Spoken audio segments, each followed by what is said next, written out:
Só para vocês ficarem curiosos, eu tenho uma história que envolve, por um lado, a Maria Kodama, por outro, uma feijoada.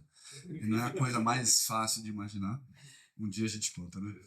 A melhor maneira de estar aqui com vocês hoje seria talvez tentar fazer como é que dizem na polícia? Um retrato falado. Um retrato falado de um escritor, enfim, escritor graúdo, maiúsculo do século XIX e da tradição ocidental, que é como é o Flaubert. E o problema é esse, né? Como fazer um retrato falado de um assunto que escapa por todos os lados, que é muito maior do que o tempo que a gente tem à disposição e certamente maior do que a minha própria capacidade de discernir os contornos e os detalhes, né? Então, eu vou tentar fazer isso de uma maneira sucinta, fazendo um recorte um pouquinho, vou dizer brutal, mas enfim, vou ter que deixar muita coisa de lado. Não que a obra do Flaubert seja muito extensa, ela não é, em comparação com qualquer outra enfim, digamos, com quase todos os grandes romancistas do século XIX, é uma obra relativamente sucinta, né? Basta comparar com as dezenas de,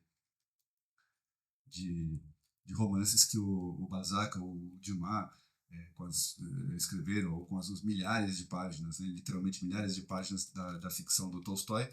A obra do Flaubert cabe em 2 volumes, não muito extensos.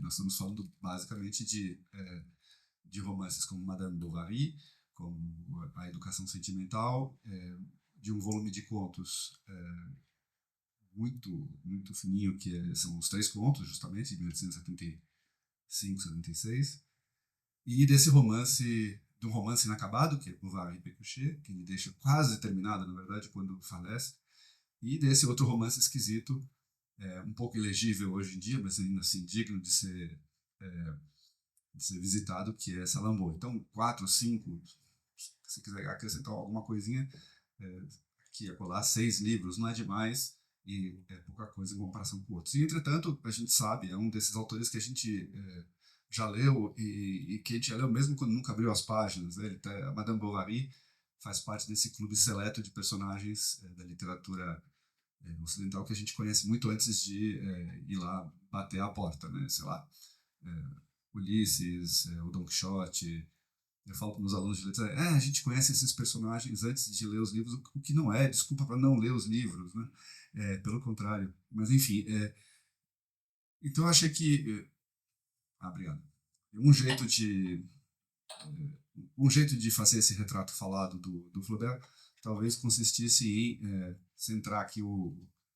concentrar nossa atenção num romance específico, em Madame Bovary, que talvez seja um dos romances decisivos da modernidade literária no Ocidente. Ou seja, e nós não estamos aqui falando simplesmente da qualidade ou do bem escrito ou do brilhantismo, mas vamos dizer que é um desses livros por onde passaram, de onde provém muitos outros livros, né? Vamos dizer que é um romance por onde passam muitas vocações de escritor ou de escritora nas décadas e já nos séculos seguintes. Eu vou ficar num caso latino-americano, que é o do Vargas Llosa, que numa certa altura, enfim, ganhava a vida, começou a vida ganhando uns trocados em meia dúzia de empregos, né? Como todos nós começamos, né? A Lu na Ilustrada, eu também na Folha, em algum momento da juventude.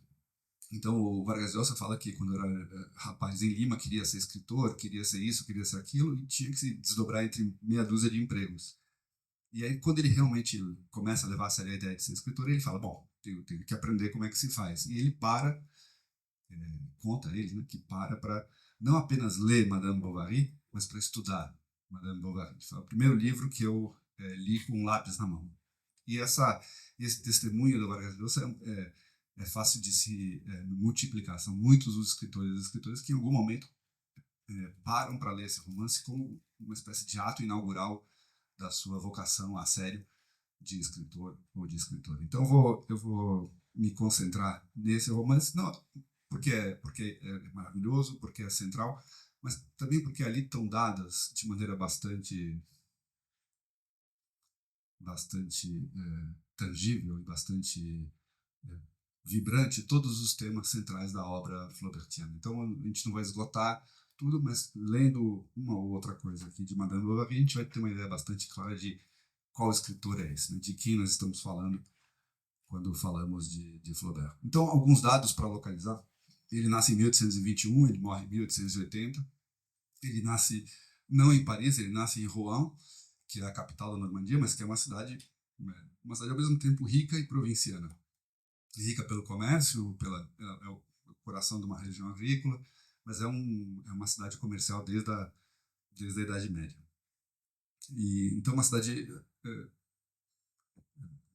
claramente distinta do entorno rural e, ao mesmo tempo, em comparação com essa cidade central e mitológica do século XIX, que é Paris, é pura província. Né? E esse aspecto duplo vai ter importância para nós, como vocês verão daqui a pouquinho. Ele nasce numa família de, digamos, classe média. Ele é filho, na verdade, de uma celebridade local, o doutor Flaubert, que, além de médico célebre, é também o diretor do que seria aqui no Brasil algo como a Santa Casa de Rouen. Então, uma cabeça moderna, um homem de inclinações liberais, um homem que aposta tudo na ideia da ciência, que é muito uma criatura da França pós-iluminista e pós-revolucionária, que morre cedo e que é uma figura absolutamente decisiva. Tem um pequeno retrato do pai do Flaubert no finalzinho de Madame Bovary, um personagem que entra e sai de cena, que é o Dr. Larivière. Dura 3 ou 4 linhas, mas é inequivocamente um retrato do próprio pai, né? que praticava a virtude sem acreditar nela. Então, esse é o pai do Flaubert. Então, ele morre muito cedo. Ele é sucedido pelo irmão mais velho do Flaubert, Achille, né, Aquiles, né, que vira, então, não apenas médico, mas também ele, diretor da Santa Casa de Rouen. E o Flaubert, o Flaubert nasce num momento interessante. 1821 é um momento em que a França está em plena modorra pós-napoleônica, né? De um lado, Napoleão, enfim, a carreira terminou depois do fracasso em Waterloo, e ele foi a restauração borbônica, né, justamente da dinastia derrubada pela Revolução. Eles estão lá de volta ao poder, vai ser assim até 1830. Então, o Flaubert, de um lado, nasce nessa cidade burguesa, provinciana, num momento de, digamos assim, de resfriamento, de queda da temperatura social, política e até mesmo intelectual da França pós-Napoleão. E, por outro lado, um momento que coincide, obviamente, com o ímpeto, né, mais forte na França, pelo menos, do romantismo. Então, ele nasce nesse quadro de sinais díspares, né, em que, de um lado, tem essa espécie de grande aposta, grande investimento coletivo na ideia enfim, no ideário romântico, no ideário da afirmação do indivíduo como digamos assim, polo central do pensamento, da política e do imaginário, e de outro essa restauração monárquica que não vai durar muito, a gente sabe, em 1830 a coisa cai por terra, mas que, enfim, de alguma maneira dá uma noção de como é que os sinais estão trocados. Então, o Flaubert é um pouco filho dessas duas coisas, né? Do romantismo, que vai impregnar as primeiras experiências, as primeiras leituras, as primeiras paixonites literárias do Flaubert, e, de outro lado, desse clima pouco promissor, né? Um clima opressivo, não no sentido ditatorial, ainda que algo de perseguição política haja, mas sim de uma espécie de imobilismo, de congelamento no seio de uma sociedade, de uma nação que tinha sido feita até então, de 1789 até 1815, de puro ímpeto. Né? A gente tem que imaginar que no espaço de 25 anos, né, você passa de um regime monárquico absolutista que se pretende ali por direito divino a essa série de acontecimentos, né? A Revolução, o terror, o Império, primeiro o Consulado, depois o Império Napoleônico, né? Essa expansão vertiginosa que vai bater as portas de Moscou com direito a essa cena tão importante para todo o romance do século XIX, que é o do Napoleão se autocoroando, né, e falando, não, eu não preciso do direito divino, eu me basto, né? Então, e para essa outra coisa de estases, né, de parada, de congelamento, de trancamento das possibilidades. Então, convido vocês a surpreender o Flaubert nesse primeiro momento em que ele começa a se interessar pela ideia de ser escritor. E a gente vai fazer isso, uma coisa horrorosa, que é lendo a correspondência alheia. Né? No caso do Flaubert, é uma coisa que pode ser muito vasta. Na edição standard das obras do Flaubert, há mais páginas na correspondência do que na obra publicada. Então, são umas 4.000 páginas de cartas. As cartas são deliciosas. A gente já vai ver. Essa é uma carta muito precoce, uma carta de 31 de dezembro de 1830. Portanto, ele tem 9 anos. É uma cartinha de votos de Feliz Ano Novo que ele manda para o amigo querido dele. Também mora em Rouen, eles moram a 3 quadras um do outro. O próprio gesto de escrever uma cartinha para o amigo que mora ali ao lado já tem alguma coisa de simpático. No original francês, ela é completamente tomada por erros de ortografia, de sintaxe, de pontuação. Não tem 3 palavras certas em francês. E eu, enfim, não consegui manter esse tom. Eu dei no fundo, traduzir parafraseando. E ele diz o seguinte, então, ele tem 9 anos. Eu vou te mandar as minhas comédias. Ele está escrevendo, está se metendo a escrever. Se você quiser escrever comigo, ou se vocês preferirem, se você quiser escrever a 4 mãos, vamos fazer assim. Eu escrevo as comédias e você escreve os devaneios. Então ele separa. É uma separação do trabalho. Eu vou escrever as comédias, você vai escrever em francês as rêveries, né? Os sonhos, os devaneios, enfim, uma escrita um pouquinho mais...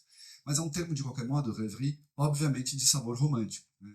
Eles estão posando um de autor dramático, de comédias, isso é importante, e o outro ele acha que é mais para o lado do devaneio lírico, né? Da expansão sentimental romântica aos 9 anos. Né? Não esqueçamos. Então, eu me encarrego das comédias, você faz os devaneios, e aí vem uma coisa que é deliciosa. E como tem uma senhora que vem aqui na casa dos meus pais e sempre fala muita besteira, eu vou escrevê-las também.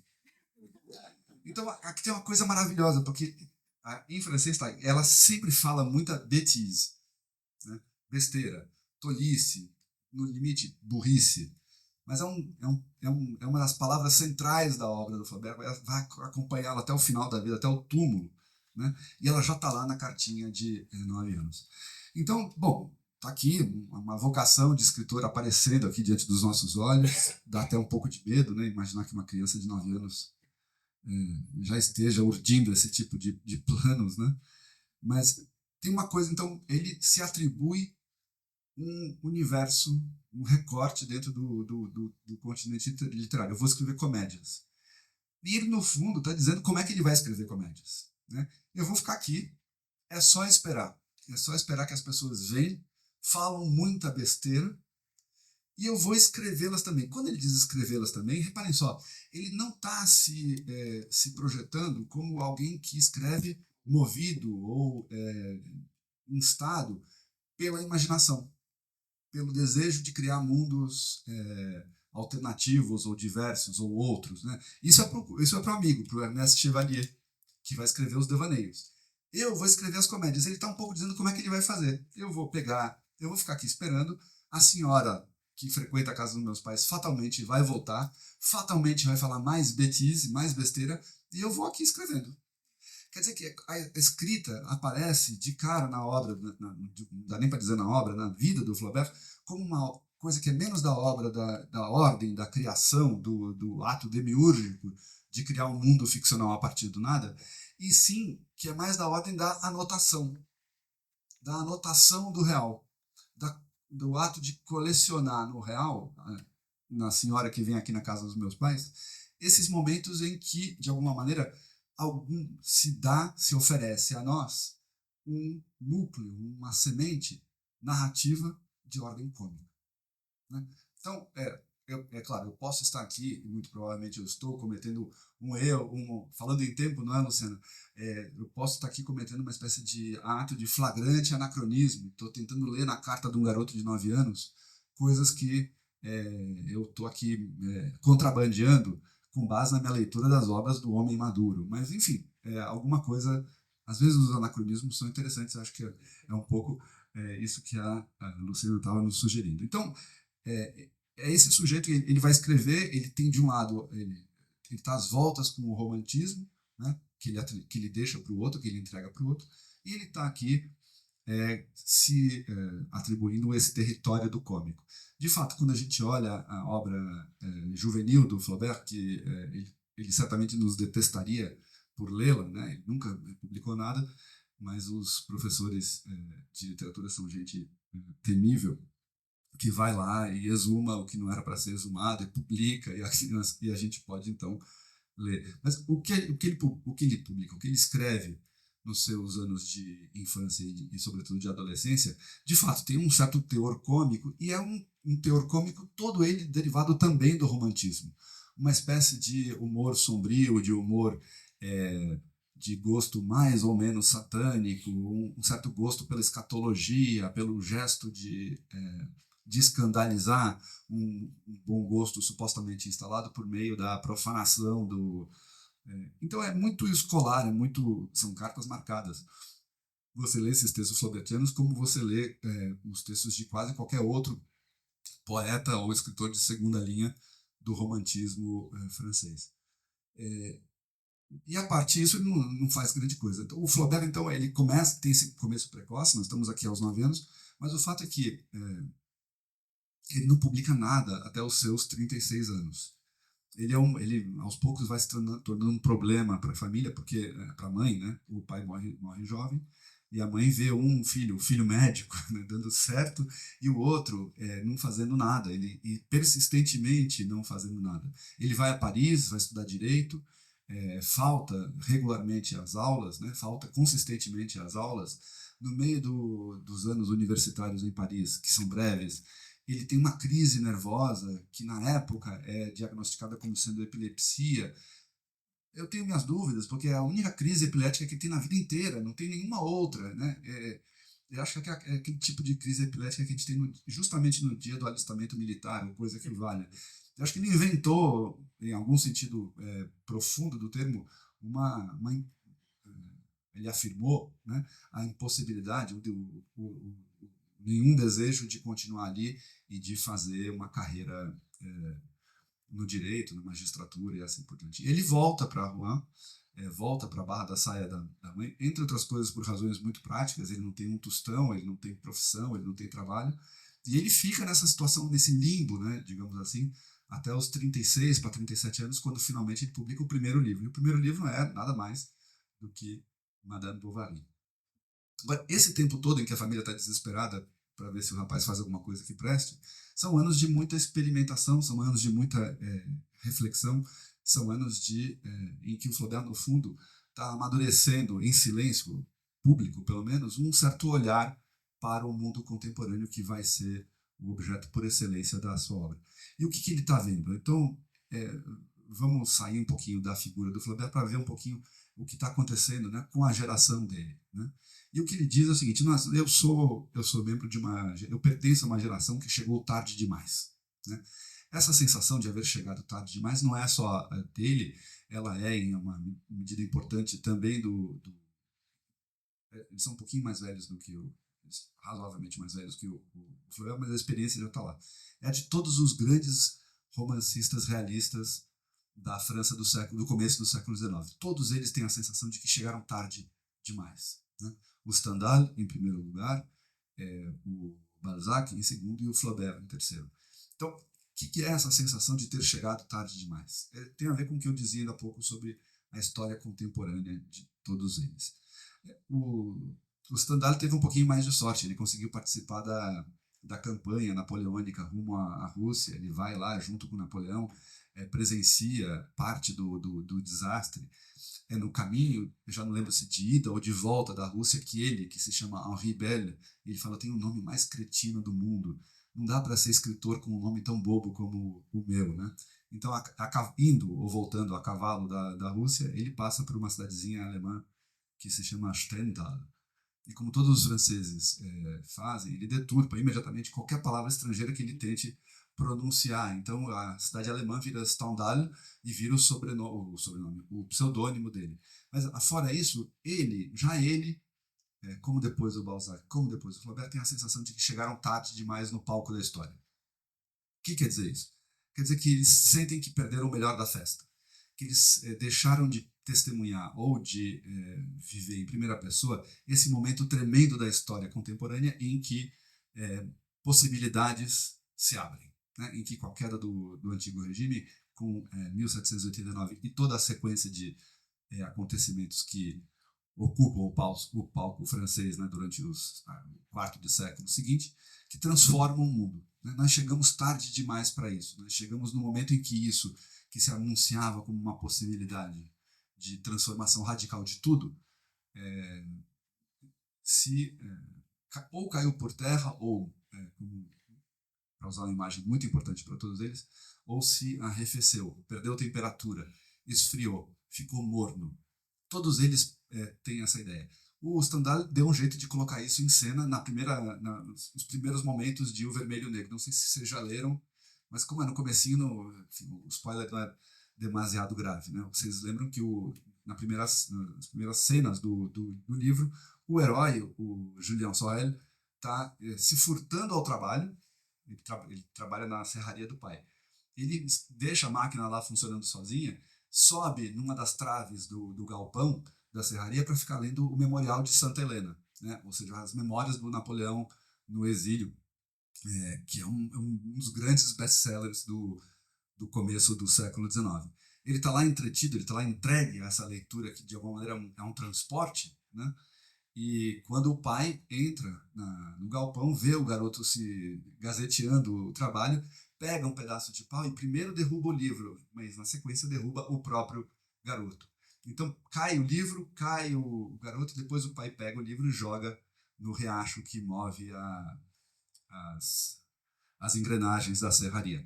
Então, no primeiro grande romance realista, a gente tá às voltas com um herói que cai, que despenca. Eu diria mais, cai na real. E cair na real diz muito de como vai funcionar o romance realista do século XIX na França, pelo menos, né? O romance não está simplesmente reproduzindo o real. Ele está mostrando que chegar ao real, tocar o real, é sempre, doravante, alguma coisa que é da ordem da queda. Travar contato com o real é cair. Né?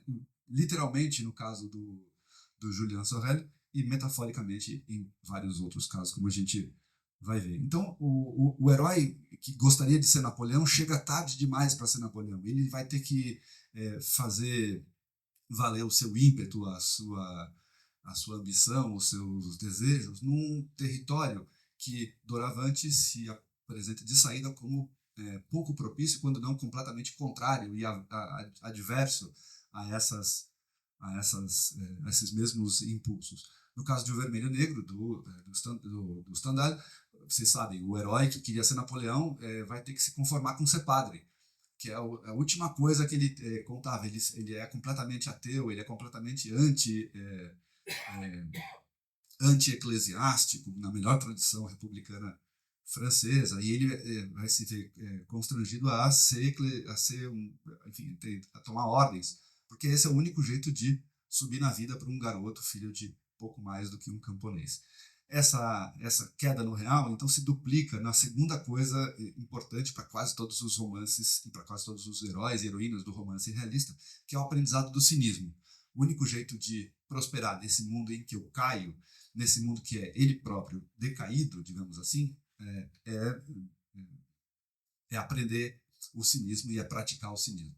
Vamos dizer que isso que está lá muito graficamente posto e dado no comecinho de O Vermelho e Negro é uma experiência que está também na origem, está no coração da biografia dos três grandes escritores. Todos eles com essa sensação de que queríamos contar uma espécie de grande aventura da era moderna, e o que vai nos ser dado é narrar, sermos os cronistas de como a era moderna, que começa promissora, vai passo a passo, pouco a pouco, mas sempre muito metodicamente, não cumprindo as suas promessas, né? Descumprindo todas as promessas que nos vários territórios das nossas vidas, né? Político, amoroso, erótico, imaginário, um dia fez e que agora vão ser, digamos assim, metodicamente traídas pela vida social ao nosso redor.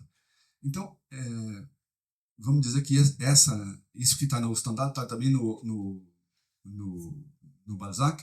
Vocês sabem que enfim, os romances são muitos, mas tem quase que um enredo inescapável que se repete e que não perde interesse por se repetir em toda a obra do Balzac. A história como disse um crítico americano, Lionel Trilling, ele falou: bom, só tem um protagonista para valer na obra do Balzac, e é um rapaz das províncias, um rapaz provinciano que vai sair de uma cidadezinha pequena para tentar a sorte em Paris.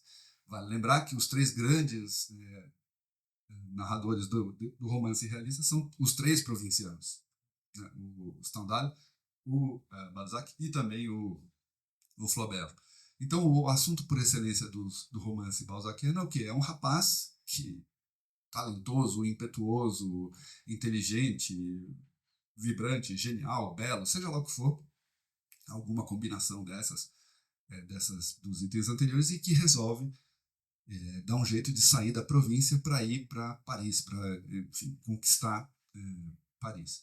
Não se trata simplesmente de sair de um lugar, não é simplesmente um trânsito no espaço, é também um trânsito, digamos assim, no tempo, e no tempo histórico. Sair da cidade pequena e ir para Paris é sair dos séculos de um registro temporal, voltamos ao seu tema, de um registro temporal onde o tempo não passa, onde as coisas são sempre como sempre foram, para esse outro lugar que é Paris, onde o tempo moderno está tentando pelo menos eclodir e afirmar a sua diferença, né? Vale a pena roubar aqui o título, essa ideia maravilhosa que está no título de um dos ensaios do Walter Benjamin, né? Paris não é a capital de um país, de um lugar, de uma nação. Paris é a capital do século XIX. É o lugar onde o século XIX está tentando se fazer valer como diverso, distinto, disruptivo e assim por diante. Então é isso que todos os personagens, ou os grandes personagens balzaquianos estão fazendo. Vamos ficar com, sei lá, com o Lucien de Rubempré, de As Ilusões Perdidas, ou o maravilhoso Rastignac, de O Pai Goriot. Eles vão lá e eles vão de repente, vão ao longo dos romances aprender que não é bem assim, que as promessas feitas não foram feitas para serem cumpridas, né? No caso dos heróis masculinos, né, dos rapazes, que promessa é essa? É uma promessa eminentemente revolucionária, napoleônica e também burguesa, né? É a promessa vou roubar aqui, hoje eu estou roubando de quem passa perto, eu vou roubar aqui um título, uma expressão, uma ideia do Eric Hobsbawm, o historiador inglês, num livro maravilhoso chamado A Era das Revoluções. Ele diz, bom, o que o final do 18 e o começo do 19 prometem aos rapazes? Prometem carreiras abertas ao talento. Ou seja, a ideia de que numa sociedade burguesa pós-revolucionária tem lugar para o talento, para o mérito, para a energia, e não que não são mais limitados pela família em que você nasce, pela classe social em que você nasce, pela dinastia ou pela linhagem a que você pertence ou não pertence. Essa ideia, então, de uma sociedade composta de indivíduos em livre interação, que está na base de todo o discurso liberal e que está na parte das melhores promessas que o liberalismo teve e tem, talvez, ainda a nos fazer, é isso que está na cabeça dos heróis balzaquianos, é isso que vai cair por terra ao longo de um dos muitos romances, qualquer um dos muitos romances do Balzac. Essa falência da promessa que a civilização burguesa faz aos rapazes, né? Para voltar ao Flaubert, a gente pode surpreendê-lo de novo numa outra carta, né, de 20 anos depois daquela inicial. Vocês lembram que a primeira carta era para o amiguinho Ernest Chevalier, 31 de dezembro de 1830. Vamos para 15 de dezembro, então quase exatamente 20 anos depois, né, 15 de dezembro de 1850. A carta dessa vez é para a mãe. Flaubert está fazendo uma longa viagem, são 2 anos e meio, de uma viagem que ele faz pelo Oriente. O Oriente do Flaubert é Egito, o Império Otomano, né? Então ele sai do Egito, chega ao Egito, sobe pela Palestina Otomana, vai até Constantinopla, de Constantinopla passa para a Grécia e de lá volta na França. Então ele escreve muito, por sorte, quase toda essa correspondência se conservou e está reunida hoje em dia. Tem uma coisa maravilhosa, como não tinha WhatsApp em 1850 e como você tinha que mandar as cartas por navio, e como não tem navio todo dia, então sempre que ele sabe que vai sair um navio rumo à França, ele senta e escreve carta para todo mundo, de uma vez só. Porque, enfim, é assim que a coisa funciona. Então, a cada X dias, tem um pacote de cartas que ele escreve para os seus correspondentes na França. A mãe, um amigo chamado Louis Bouillet, um e outro conhecido, e assim por diante. Então, ele vai contar o mesmo pacote de acontecimentos, as mesmas visitas, as mesmas coisas que ele viu ou experimentou para distintas pessoas. É maravilhoso, porque ele mente fartamente, mas, sobretudo, ele varia o tom e o conteúdo das coisas. Então, para a mãe, ele escreve: Mamãe, fomos a Tebas e a visão das ruínas de uma civilização hoje extinta me faz pensar com melancolia no efêmero da vida e não sei o que, não sei o que, não sei o que lá. Tem uma coisa assim, não há mãe que não sai orgulhosa diante de uma declamação retórica dessas. No mesmo dia, ele escreve uma carta para o amigo do Louis Bouillet. Fui a Tebas, um tédio. Mas ao lado, descobrimos um bordel inesquecível. E assim por diante. Então, é uma maravilha o contraste entre enfim, as versões, vamos dizer assim. Mas numa dessas, e justamente a mãe, ele sai do tom mais assim, bom moço e bom aluno, porque chegam a ele notícias de que justamente o Ernest Chevalier, o amiguinho lá com quem ele tinha feito aquela divisão do trabalho literário, tinha se casado e passado no exame para magistratura. E aí ele não se segura. Né? Eu vou ler para vocês alguns trechos da carta. Ora, o meu bravo Ernest, o amiguinho, ele está escrevendo para a mãe. Ei-lo, pois, casado, estabelecido e ainda por cima magistrado. Que bela amostra de burguês e de senhor. Como há de defender mais do que nunca a ordem, a família e a propriedade? Feitas as contas, ele acabou indo pelo caminho normal. Mas ele também, um dia, foi artista, levava uma adaga à cintura e sonhava com teatro. Depois foi estudante do Edivanas no Quartier Latin e chamava de amante a uma costureirinha do bairro com quem saía. Frequentava os bailes de cancan e bebia canecas de vinho branco na taberna Voltaire, que era uma taberna de estudantes. Mas aí virou doutor. E então começou a comédia da seriedade, na sequência da seriedade do cômico que a precedera. Fez-se homem grave, comprou um relógio e renunciou, textualmente, à imaginação. Tenho certeza que agora vitupera contra as doutrinas socialistas. Fala do edifício, da base, do timão, da hidra. Como magistrado, é reacionário. Como marido, será corno. E, passando a vida assim, entre a mulher, os filhos e as vilezas do ofício,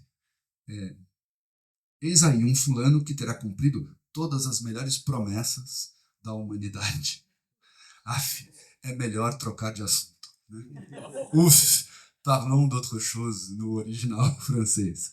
Então, nessa é uma carta de 1850, é uma data importante, porque na volta, justamente dessa viagem ao Oriente, ele vai sentar e ao longo de 5 anos, de 1852 a 1857, vai sentar, não vai tirar, dar um passo para fora de Rouen e vai escrever Madame Bovary. Essa carta, de alguma maneira, nos dá a temperatura do romance. O romance é o quê? O romance é sobre promessas não cumpridas, né? Sobre como esse sujeito que um dia andava de adaga, claro, adaga de pau, mas enfim, sonhava ser escritor. Eles tinham feito aquela divisão do trabalho. Você fica com as rêveries.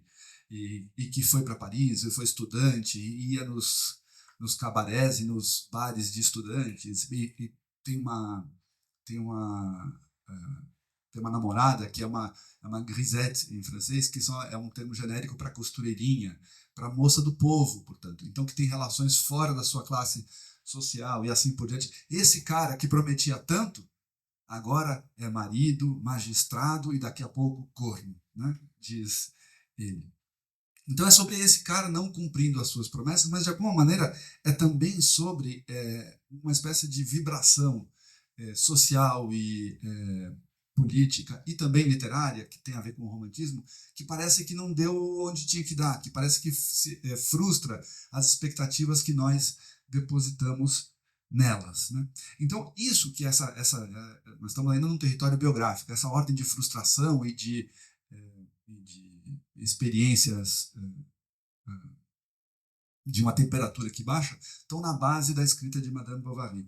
Mas estão dadas de alguma maneira nessa frase que está no coração.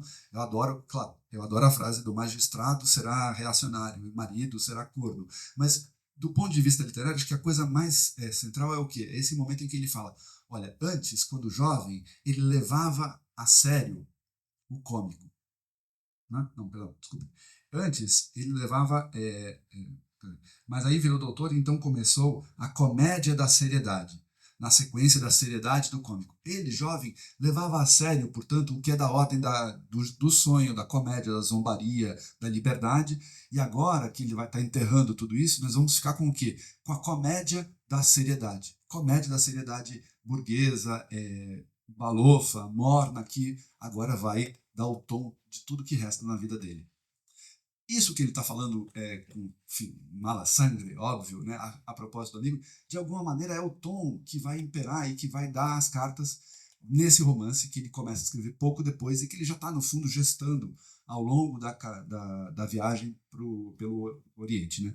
Um romance em que nós vamos estar o tempo todo às voltas com isso que aqui está chamado de a comédia da seriedade. Né? Vocês viram Madame Bovary? Sim. Bom, então nós temos o quê? Tem uma conformação já importante para todo o romance. A moça está fechada.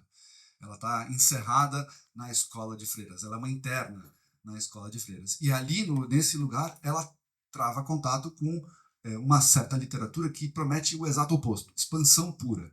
Né? De um lado, nós estamos tem esse movimento de fechamento, que é o do espaço físico, que é, de alguma maneira, também do espaço moral e do espírito de um colégio de freiras, e de outro tem esse desejo de expansão, de esse impulso centrífugo, que desde o começo é característico da Emma, e que se exerce, na falta de outros meios, por meio da leitura. E o que ela lê? Ela lê romance romântico, ela lê essa imensa quantidade de romances sentimentais, piores ou melhores, em geral piores, né, que o romantismo justamente pôs em circulação. A gente tem uma ideia muito vaga hoje em dia de que literatura é essa. Nós lemos, quando nos interessamos por literatura francesa, a gente lê os exemplos canônicos, os exemplos que sobreviveram ao tempo e que se deixam ler. Mas, em primeiro lugar, é uma massa de material narrativo muito maior do que a gente imagina. O século XIX, como revelou como tem comentado e revelado um crítico italiano chamado Franco Moretti, produziu não centenas de romances, né? E sim dezenas de milhares de romances. É impossível ler tudo isso, né? Então, os romances que a Emma lê fazem parte dessa espécie de grande magma narrativo que o romantismo, com maior ou menor, e sobretudo com menor qualidade literária, que o romantismo pôs em circulação. Com o romance sentimental, em cujo coração, tem sempre também o quê? Uma heroína. Né? E o que o romance, mesmo que seja barato e trivial, mas o que o romance de folhetim sentimental promete às moças? Né? E, de novo, aqui eu vou usar uma ideia importante do Hobsbawm. O século XVIII para XIX promete aos rapazes a carreira aberta ao talento. E esse mesmo momento promete às moças, pelos lábios, né, pela boca do romance sentimental, uma coisa que pode parecer completamente démodé e conservadora hoje em dia, mas que é, na época, dotada de um imenso poder de, de subversão, de não reverência, que é o quê? É o casamento por amor. Parece pouco. Lido do ângulo feminista de 2025, parece a receita de uma armadilha. E, entretanto, o casamento por amor, comenta o Hobsbawm e outros autores também, contém lá na origem o seu grau, a sua semente de sedição. Porque casar-se por amor significa o quê? Significa casar-se fora do comando paterno. Você não vai casar porque os seus pais te mandaram, te ordenaram se casar com fulano ou com Beltrano. Significa que você vai casar movida por essa novidade que o século XIX e que o romantismo põe em cena, que é o sentimento amoroso individual. Ou seja, você vai se casar fora de cálculos ou de considerações de ordem dinástica, familiar, financeira ou política. Você vai, portanto, se casar movida por um sentimento puramente de ordem individual, e você vai se casar porque está prometido a você que o casamento será doravante o lugar por excelência onde o amor vai se realizar. Ou seja, está em jogo uma espécie de raciocínio da seguinte maneira, da seguinte natureza. O casamento, o novo casamento, o casamento sentimental, amoroso, o casamento burguês, não o casamento aristocrático, só é legítimo quando entregar a sua promessa, o amor. Isso não tem nada a ver, é um contraste absolutamente notável, mas difícil para nós de capturar em relação à representação tradicional e, sobretudo, aristocrática do casamento, que está lá, por exemplo, no romance libertino do século XVIII. No século XVIII, os homens e as mulheres de classe média para alta sabem que o casamento é o lugar das conveniências, do cálculo político, financeiro, estratégico. Eu caso para ficar para juntar as terras da minha família com as terras da família ao lado. Eu caso para sair de um anonimato burguês e ganhar um sobrenome aristocrático e assim por diante. Está mais ou menos combinado que a gente se casa só para isso. E que quando chegar a hora da gente satisfazer as necessidades amorosas ou físicas, a gente dá um outro jeito. Né? As grandes heroínas do romance libertino do século XVIII fazem isso o tempo todo. Vale lembrar que na casa aristocrática do século XVIII, marido e mulher dormem separados, em geral em alas diferentes da construção, muitas vezes com entradas e saídas também independentes. Então você casa, você resolve o assunto, você tem que ter filhos para que a linhagem siga adiante, mas na hora do amor ou na hora do prazer, você vai procurar isso alhures, digamos assim. Bom, o século XIX burguês entra em cena, fala, não, o casamento, o matrimônio é o lugar onde o sentimento, decidido pelo sentimento, e onde o sentimento pode vicejar e florescer. Essa é a promessa. Né? E junto com a promessa vem o quê? Vem uma espécie de...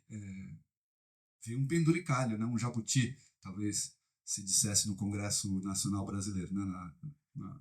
na Câmara de Deputados. Caso dê errado, então o século XIX vai colocar em cena a segunda invenção dessa natureza, que é o adultério por amor. Né?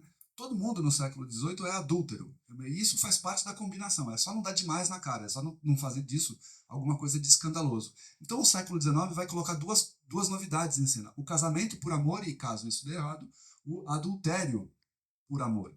Uma espécie de casamento por outras... Assim como a política a guerra é a continuação da política por outros meios, o adultério é a continuação do casamento por amor por outras coisas. E é isso que está em cena, é isso que está em jogo nesse material narrativo que a Emma Bovary, a jovem Emma Bovary, lê no convento.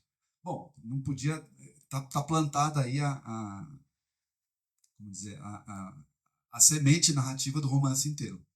Uma moça que vai para um lugar muito restrito, começa a nutrir ali, por meio dos livros, o desejo de expansão, o desejo de realização no âmbito da sua própria vida, dessas promessas que a modernidade e que o romantismo estão fazendo agora para as moças, e que vai tentar fazer isso vai tentar fazer isso no âmbito da sua própria vida. O problema é que também ela nasceu tarde demais, e o problema é que também ela nasceu fora do lugar mais apropriado. Ela nasce na província normanda, e na província normanda também ali, pós-revolução, pós-aventura napoleônica. Madame Bovary, a ação do romance se faz entre o finalzinho da década de 1830 e o comecinho da década de 1840. Então, ela vai dar de cara com um universo que, como a gente logo vai ver, é em tudo, materialmente, historicamente, afetivamente, eroticamente, pouco promissor. A Emma, vai ter que fazer, no seu próprio âmbito, muito acanhado, a mesma experiência de elan, impulso, entrega à aventura e frustração com um mundo que não consegue entregar aquilo que prometeu. Né? Como é que isso se faz? Bom, se faz, e aí entra, como é que você põe tudo isso em cena? Como é que você transforma isso tudo em romance? E aí entra a arte do nosso autor. Porque ele fala, ele saca o seguinte, e ele saca, não é uma ilação da minha parte, mas todo o processo de redação de Madame Bovary está registrado nas cartas, nas muitas cartas que ele escreve ao longo desses 5 anos. Notadamente para a amante dele, uma mulher de letras chamada Louise Collet, com quem ele vai discutindo, comentando, não só a escrita de cada episódio, mas também as reflexões dele sobre o romance. Ele diz o seguinte: nós não podemos, eu vou aqui parafrasear, é impossível narrar uma história feita de frustração, uma história feita de temperatura que cai, como se nós estivéssemos narrando uma história feita de grandes lances de aventura e de transformação. É preciso, para capturar esse momento da minha heroína, e no fundo, para capturar esse momento em que todos nós agora, na França, estamos presos, é preciso radicalmente reinventar os modos de narrar uma história. Não é possível, portanto, narrar a falta de aventura no mesmo tom em que se narra a aventura. Não é possível narrar a frustração no mesmo tom em que se narra o elan e o desejo. Então, o que ele vai fazer para narrar a história de frustração é reinventar os modos narrativos que estavam ali à disposição dele, como herdeiro que era do romantismo e do Stendhal e do Balzac. Ele é um enorme devedor de ambos, e é por ser enorme devedor de ambos que ele passa o tempo todo as cartas falando mal do Stendhal e, sobretudo, do Balzac, de quem ele é talvez mais profundamente devedor. Né? Costuma ser assim, então até aí não há grande surpresa. Então, o que ele vai fazer? Ele vai ao longo da escrita de Madame Bovary, ele vai inventar várias maneiras de, no fundo, desde o começo, pôr o leitor e a leitora diante da incontornável impossibilidade de viver, da impossibilidade de que as aventuras e os desejos da sua heroína tenham qualquer futuro. Ele vai o tempo todo, por caminhos mais ou menos discretos, marcar desde o início, desde as primeiras páginas, a impossibilidade de viver uma aventura, ainda que a aventura tenha que estar no coração do romance. É preciso haver alguma coisa a ser contada para que um romance exista. Então ele vai narrar as aventuras da Emma ao mesmo tempo que, o tempo todo, emite sinais do inevitável fracasso disso que nós estamos lendo. Então, vamos começar do começo. Madame Bovary. Subtítulo: Costumes de província. Já começa mal. Né?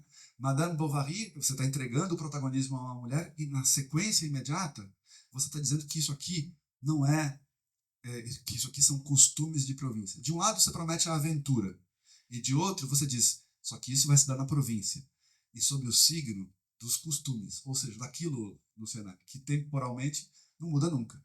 O costume, para ser costume, tem que ser reiterado como tal. Ele é o lugar, é o âmbito das coisas que não mudam e que não admitem mudança. E, por outro lado, você põe em cena uma heroína que supostamente vai carregar consigo as mudanças. Então vamos lá, vamos ler as aventuras da Madame Bovary, ainda que não no grande palco do mundo, e sim apenas na província. E aí nós damos de cara com quem? Com a primeira Madame Bovary do, do, do romance, que não é a Emma, é a mãe do protagonista. Começa com a sogra, o que também não é muito promissor. Começa com a sogra preocupada com o destino do seu filho, que não é muito talentoso, que é mais para burro, e que nas primeiras páginas do romance, no momento em que está um pouquinho flertando com o romantismo, e inclusive perdeu um pouco de peso, diz o narrador, é quase interessante.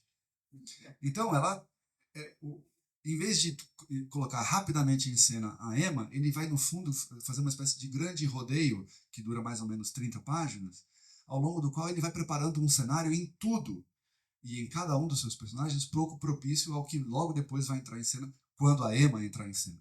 Então, um homem com o qual ela vai se casar, um rapaz pouco interessante, e que não consegue, a gente tem a lembrança de que ele é médico, mas na verdade ele não consegue se formar.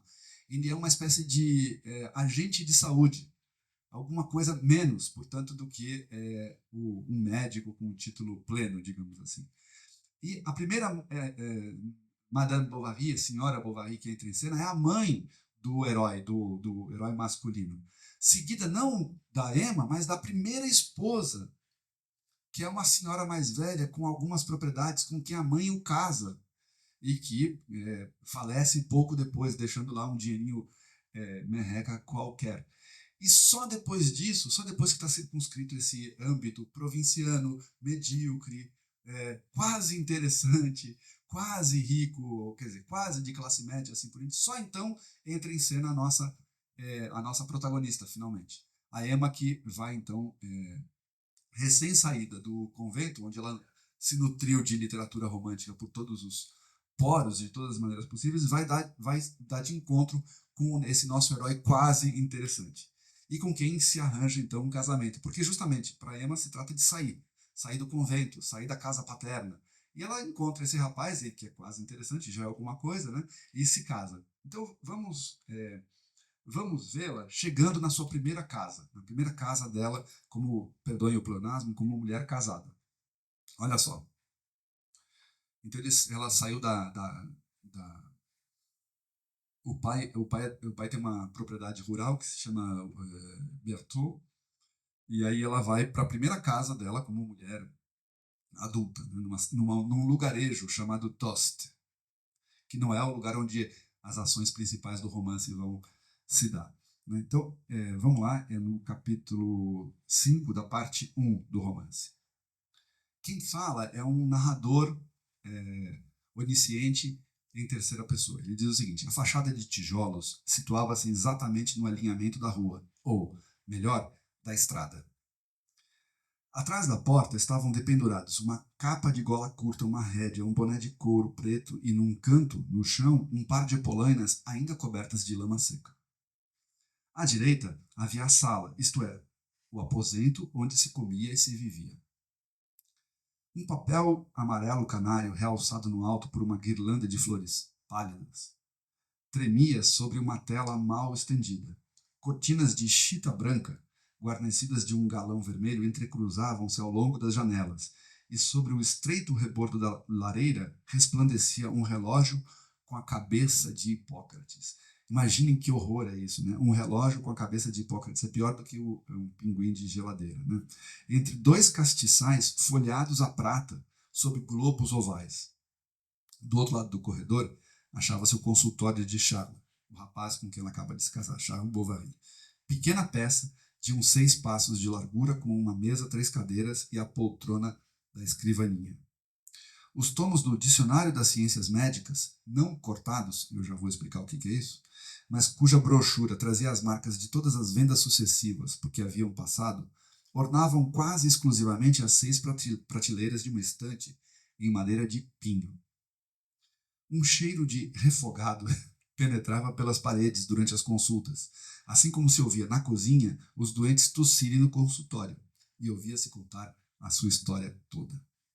Vinha em seguida, dando imediatamente para o pátio onde se encontrava a estrebaria, uma grande peça em mau estado, um grande cômodo em mau estado, que possuía um forno e que servia agora de depósito de lenha, de celeiro, de despensa, cheio de velhas ferramentas, de tonéis vazios, de instrumentos de cultivo fora de uso e de uma grande quantidade de outras coisas empoeiradas, cujo uso era impossível adivinhar.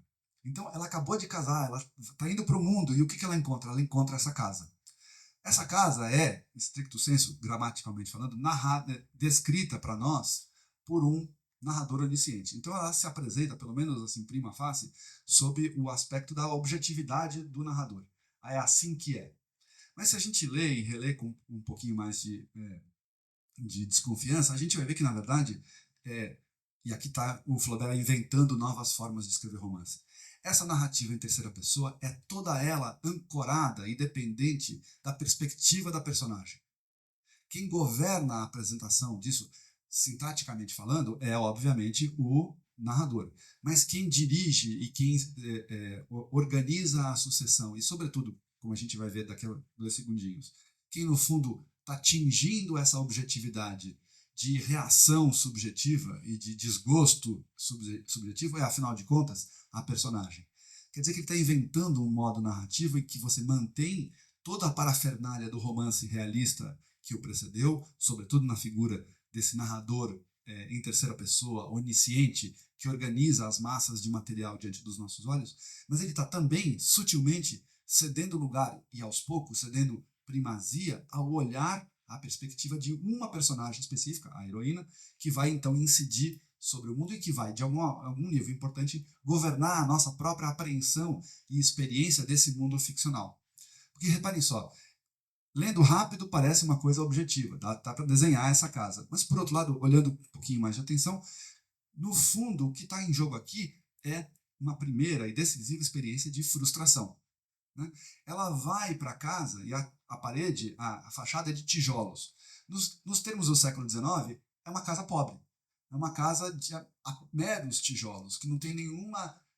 a fachada é o lugar por excelência onde você tenta pelo menos ostentar, colocando alguma coisa que seja pedra ou mármore ou pareça mais nobre. A fachada é de tijolos e ela abre direto na calçada, se bem que não é bem calçada, porque não tem exatamente rua, é a estrada. Porque, na verdade, essa casa não fica numa cidade, ela fica num lugarejo. Nós estamos no campo. Ela queria sair e ela não está saindo de verdade. É uma espécie de estrada rural ao longo da qual, durante um trechinho breve, foram se acumulando casas. Não tem calçada. Dizer que abre direto para a rua, que não é rua, é estrada, é dizer que não tem calçada, que não é cidade. E quando você entra, você vai, em cada um dos detalhes, você vai ver uma espécie de sinal de menos aplicado à coisa. As cortinas são de chita, que é o tecido mais barato que vocês possam imaginar. O amarelo é pálido. As prateleiras são de pinho, que também é a madeira mais barata possível. O salão em francês, nós diríamos o quê? Sala de estar, living room, alguma coisa assim. O salão burguês, aristocrático primeiro e burguês depois, é o lugar de ostentação, é o lugar público da casa, é o lugar onde você recebe com alguma pompa e circunstância. E aqui, rapidamente, o salão quer dizer o lugar onde se vivia e se comia, e que, portanto, já não tem lá os seus fumos de grandeza, né? E assim por diante. A borda da lareira é estreita, ela não é larga. A lareira é outro desses elementos de ostentação no século XIX. Em cima tem esse relógio com busto de Hipócrates, que é, portanto, da ordem do cafona, do kitsch. Do outro lado tem o consultório do Charme, onde tem os tomos do Dicionário de Ciências Médicas. E aí tem duas coisas que a gente não captura rapidamente, porque a nossa civilização, materialmente falando, é muito diversa. Mas, não sei se vocês lembram, os tomos do dicionário não cortados. Não cortados porque no século XIX os livros não vêm assim cortadinhos para a gente já começar a sentar e ler. Você tem que ir cortando com uma faquinha a sequência dos cadernos. Então, para você ler, você tem que ir cortando. Ou para fingir que leu, você também tem que, pelo menos, se dar o trabalho de cortar umas páginas a mais. E esse dicionário está em brochura, porque também você compra os livros no século XIX assim como nós compramos, brochura. Mas qualquer leitor ou leitora que se preze e que tenha meios, manda encadernar. Quer dizer que esse dicionário não só não foi lido, como nunca foi encadernado, e como diz ele, ao longo das suas sucessivas vendas de médico em médico, de officier de santé em officier de santé, ninguém nunca parou para ler, porque o médico não é médico, né? E assim sucessivamente, até você chegar no final, nesse último cômodo, que é uma espécie de mistura de tudo e não é nada, né? Cujo uso era impossível adivinhar. Vocês notaram como tudo aqui é cheio de enumerações de coisas, né, que se acumulam, que se empilham, mas que parecem não frutificar em nada, né? Isso já está na primeira cena, em que o Charles Bovary, o garoto ainda, entra na sala de aula com um boné que o narrador diz, parece ora isso, ora aquilo mais, ora aquilo outro, e que, portanto, não é nada, não chega a configurar nada. Então, essa primeira descrição é uma descrição em que não acontece nada, em termos estritamente falando, não está acontecendo nada aqui. Entretanto, antes que aconteça, já está dada, já está sinalizada para nós, leitores e leitoras, a impossibilidade de que, nesse lugar, alguma coisa de substantivo possa acontecer. Então começa mal, e o que começa mal, como a gente sabe, continua pior. O casamento é feito de frustração, o casamento dela com o Charles é feito de frustração, tudo que ela projetou, tudo que ela imaginou, romanticamente nutrida pelos livros, pelos romances de folhetim que lia no convento, vai se frustrar, não vai se realizar. Eu vou ler rapidamente uma microcena em que, ainda na parte 1, ainda nessa mesma casa que a gente acabou de conhecer junto com a Emma, ela vê que dali, desse mato, não sai cachorro. É uma cena célebre, porque ela foi comentada e analisada por um dos maiores críticos literários no século XX, o Erich Auerbach, nesse livro fantástico, que é Mimesis, né? Ele pinça essa cena para tentar mostrar como é que funciona o romance flaubertiano. Então, na parte 1, capítulo 9, página 82 dessa minha edição, a gente vai ver a Emma, mulher casada, jantando com o marido. Mas era sobretudo nas horas das refeições que ela não aguentava mais, né? Em francês é elle n'en pouvait plus, que é praticamente assim um grito do coração. Se eu fosse traduzir Madame Bovary, coisa que eu não farei, eu traduziria esse aguenta, eu tiraria o A inicial de aguentava, para que ficasse alguma coisa como, mas era sobretudo nas horas das refeições que ela não aguentava mais. Ela está pelas tampas. Na pequena sala do andar térreo, com a estufa que fumegava, a porta que rangia, os muros que transudavam, as lajes úmidas. Toda a amargura da existência parecia-lhe servida em seu prato. E, com a fumaça do cozido, ela sentia do fundo de sua alma como que outras lufadas de enfado. Charles comia lentamente. O Charles é um daqueles que ouviu e levou a sério a sugestão do médico e do dentista de mastigar 30 vezes, né, cada vez. Então, Charles comia lentamente. Ela mordiscava algumas avelãs, ou então, apoiada no cotovelo, divertia-se fazendo, com a ponta da faca, alguns riscos na toalha de oleado. Então, olha o que sobrou. Ela tem poucos meses de casada, mas olha o que já sobrou do elan, ou da crença, ou da ilusão de que alguma coisa que podia acontecer. O Auerbach nota como a cena não é uma cena que se dá uma única vez. O tempo que governa aqui é justamente o pretérito imperfeito, né? Era na hora das refeições, no plural, que ela não aguentava mais. E esse imperfeito aqui dá a medida do quê? Da repetição. De uma noite atrás da outra, de uma refeição atrás da outra, com esse homem que infinitamente mastiga 30 vezes antes de engolir. E que, de alguma maneira, captura, cena essa que captura aquela descrição inicial da casa em Dost e a transforma em ação, né? A gente a gente volta àquela imagem nojenta, né? E esses detalhes fisiologicamente nojentos são muito importantes no Flaubert. Vocês lembram que lá na casa, na descrição da casa, está dito que as paredes são finas.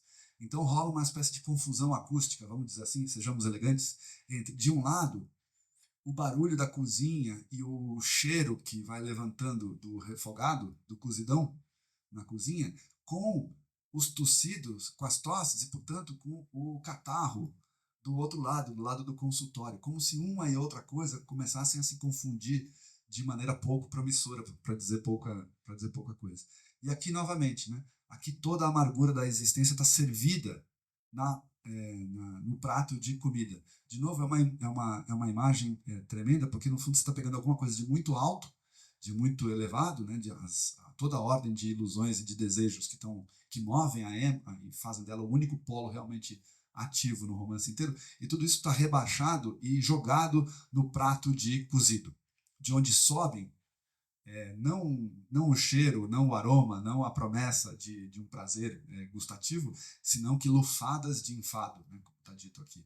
Então, a gente começa o Auerbach, isso aqui põe em movimento os grandes temas, é uma microcena em que estão postos em movimento todos os grandes temas do romance. O romance inteiro, no limite, diz o Auerbach, sugere o Auerbach, está dado nessa cena em que nada acontece.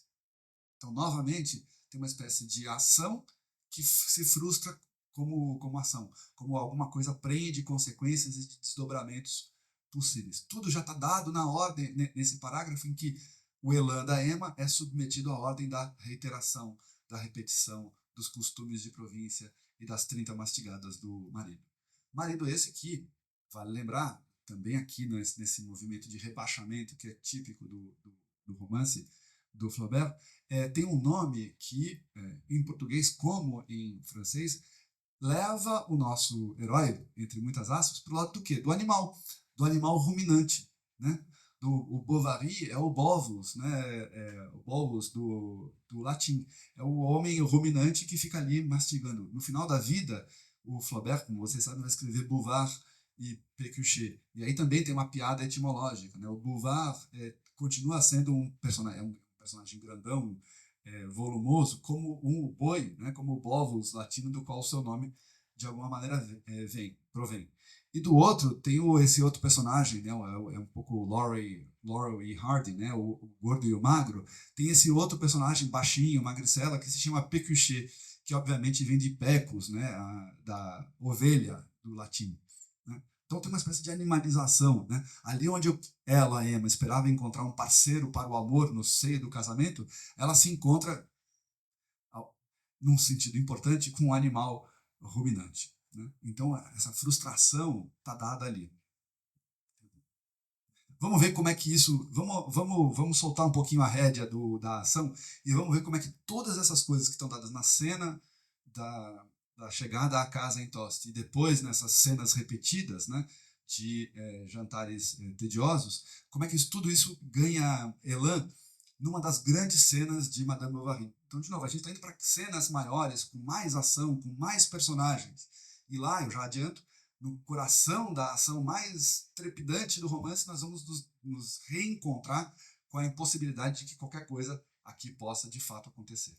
Eu estou me referindo ao capítulo 8 da parte 2. É um dos dos episódios mais célebres do romance inteiro. O que aconteceu entre a cena do jantar e este momento trepidante lá, parte 2, capítulo 8? A Emma, vocês lembram, não aguentava mais. E não aguentando mais, ela começa a manobrar para pelo menos eles saírem dessa cidade que não é uma cidade, desse lugarejo que no fundo, mal se separa e mal se distingue do campo do qual ela tanto queria escapar. Então ela dá um jeito e consegue impelir o seu marido meio inamovível a postular um outro emprego. Então eles vão sair de Tostes e eles vão aí sim para uma cidadezinha chamada Yonville-l'Abbaye, que é onde vai acontecer o essencial do romance. E onde ela, Emma, vai viver as suas duas grandes aventuras adultas. Né? Então eles vão para Yonville, ele vira um médico, digamos, né? Porque, lembre, ele não é médico, né? Ele vira um médico local, eles descem da carruagem e numa cena absolutamente, magistralmente bem construída, eles entram na estalagem e lá estão, como que por acaso, todos os personagens importantes dessa parte 2, né? O médico, o farmacêutico local, o padre, o prefeito e assim por diante. Tem um rapaz lá que é um estagiário, digamos assim, que será o segundo amante da Emma e assim por diante. Ela se instala ali, tenta, enfim, dar algum sentido e arrancar algum prazer da sua vida, e logo o tédio vem se impor novamente a ela. E nessa altura, ela trava contato com um nobre local, né, um cara chamado Rodolphe, que é uma espécie de Dom Juan de província, né, um Lord Byron dos pobres, uma coisa. Ele é nobre, mas ele é só um barão, ele é um baronete, ele não é um nobre assim com maiúsculas, né? E é um sujeito que viajou um pouco, a gente logo se dá conta que ele é um grosseirão de primeira, mas ele tem lá seus fumos de elegância e de romantismo. Ele sabe se travestir, no fundo, a maneira, sabe se fazer passar por herói romântico e mais ou menos byroniano, assim, com algo de anjo caído ou coisa que vale. Por exemplo, ele sempre anda de pretinho básico, que é para mostrar como ele é uma alma perdida e assim vai. E ele logo engabela a Emma, que por sua vez se deixa embeiçar completamente por esse sujeito. O que ela está indo fazer? Reparem só, nós estamos num romance do século XIX, isso não é um romance do século XVIII, isso não é um romance libertino do século XVIII, em que uma mulher de caso pensado vai atrás de uma coisa claramente circunscrita e bem nomeada para ela, o prazer, por exemplo, né? Nós não estamos no universo das mulheres safas, sabidas, eruditas, inclusive, de as ligações perigosas. Ou, para citar um exemplo mais breve, tem um conto maravilhoso de um escritor do final do XVIII, chamado Vivant Denon, foi o primeiro diretor do Museu do Louvre. E ele põe em cena uma heroína maravilhosa que, tem que se reconciliar com o marido nobre, mas só de mentirinha, só para parar o escândalo público da separação dos dois. E ela tem que fazer isso de alguma maneira, sem comprometer a relação que ela tem com o seu amante, o amante oficial, né? No século XVIII tem amantes oficiais, né? E ela faz isso usando e abusando de um rapazola com quem ela que vem a ser o amante de uma amiga dela. Então é uma das primeiras talaricas da literatura francesa. No curso de uma única noite, essa mulher enrola o marido, trapaceia o amante e, por que não, passa uma noite de prazer com esse rapaz jovenzinho que estava dando sopa mesmo. Então, reparem que ela sabe o que ela quer, ela sabe como fazer, ela sabe como entrar e sair da história, né? Não é disso que se trata quando a gente vai aqui para essa nossa adúltera provinciana, que é a Emma. Ela está, de novo, atrás de uma espécie de quimera, que é essa ideia não do prazer físico, mas da felicidade conjugal. E ela vai, no fundo, tentar ter alguma ordem de relação dessa natureza com o Rodolphe. Então, a escolha não podia ser pior, como os leitores e as leitoras de Madame Bovary sabem, porque ele é um crápula, enfim, mais ou menos manipulando os códigos do amor romântico, justamente. Tudo isso culmina no momento em que, depois de muito flerte para cá e para lá, ele vai dar meio que o bote na Emma. Isso se dá por ocasião de uma festa na cidadezinha, né? É tipo, sei lá, festa do morango em Valinhos, sabe? São os comícios agricoles, a festa agrícola local, que, como todas essas coisas, tem lá. Tem uma exposição rural, tem os bichos, tem os porcos, as galinhas, os bois, os touros, e não sei o que lá. Tem o estrado das autoridades, onde tem os discursos de ocasião. Então nós chegamos nessa cena de maneira meio que concêntrica, né? Por círculos concêntricos. A gente começa acompanhando as pessoas que vão vindo do campo rumo a Yonville para o dia de festa, né? Nós chegamos numa espécie de nível bem pedestre, literalmente pedestre, ao resto do chão, em que tem o povo e tem os bichos meio que misturados. Então tem o cercado das galinhas, do porco mais gordo, da vaca mais leiteira, ou coisa que o vale, e tem esse povo rural e anônimo circulando por ali, né? E de uma maneira pouco lisonjeira, que faz, no fundo, pensar que desde um certo ponto de vista, o das autoridades, bicho e povo é a mesma coisa. Dali sobe um cheiro pouco agradável e uns sons indistintos, que é do povo murmurando e dos animais grunhindo, cacarejando ou coisa que o vale. Aí tem segundo extrato físico mesmo, espacial mesmo, que é o do palanque, né? Onde as autoridades vão fazer discursos e onde as pessoas, né? O dono do porco, o dono da galinha, não sei o que lá, vão subir para ganhar sua medalha de melhor coisa do ano, ou coisa que vale. Né? E tem um terceiro nível nessa cena, que é de uma casa que dá para essa cena toda que eu estou descrevendo, e no alto da qual estão escondidos a Emma e o Rodolphe. Então, vocês reparem, é uma cena minuciosamente construída, e construída em termos espaciais em 3 níveis. 1, 2, 3, o povo, as autoridades e os amantes, os futuros amantes. E a essa organização correspondem registros linguísticos e estilísticos distintos. Né?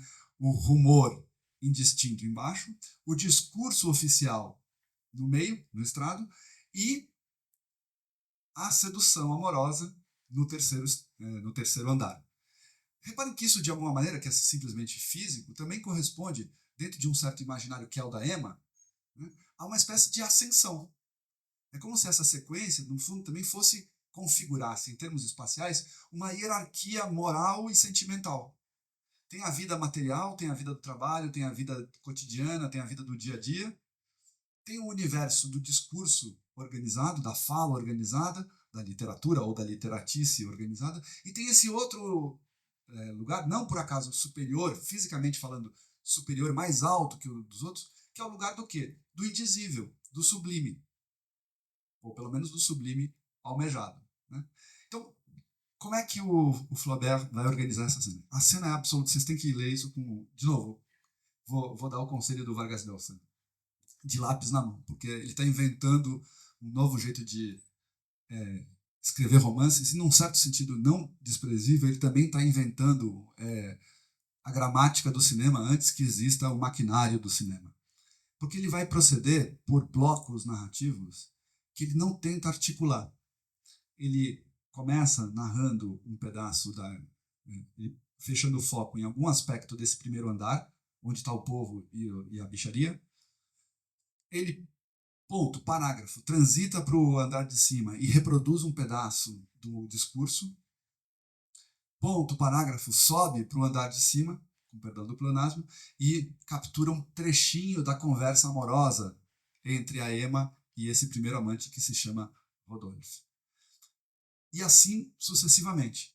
Vamos ver o que acontece. Vamos ver, por exemplo, quando a gente sai do território dos bichos que gruem e cacarejam, e vocês vão reconhecer em 2 segundos um elemento que já apareceu aqui na nossa conversa de hoje. Estou na página, de novo, no capítulo 8 da parte 2.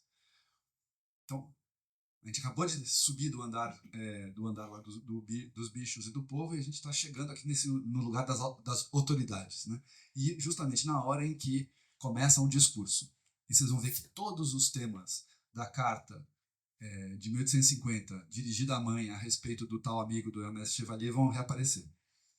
Senhores, que me seja permitido, em primeiro lugar, antes de falar-lhes do objeto desta reunião de hoje, e este sentimento, tenho a certeza, senhores, será partilhado por todos, que me seja permitido, repito, fazer justiça à administração superior ao governo, ao monarca, senhores, a este rei bem amado, ao qual nenhum ramo da prosperidade pública ou privada é indiferente e que dirige com a mão, ao mesmo tempo, tão segura e tão sábia, o carro do Estado entre os perigos incessantes de um mar tempestuoso, sabendo, aliás, fazer respeitar na paz como na guerra a indústria, o comércio, a agricultura e as belas artes.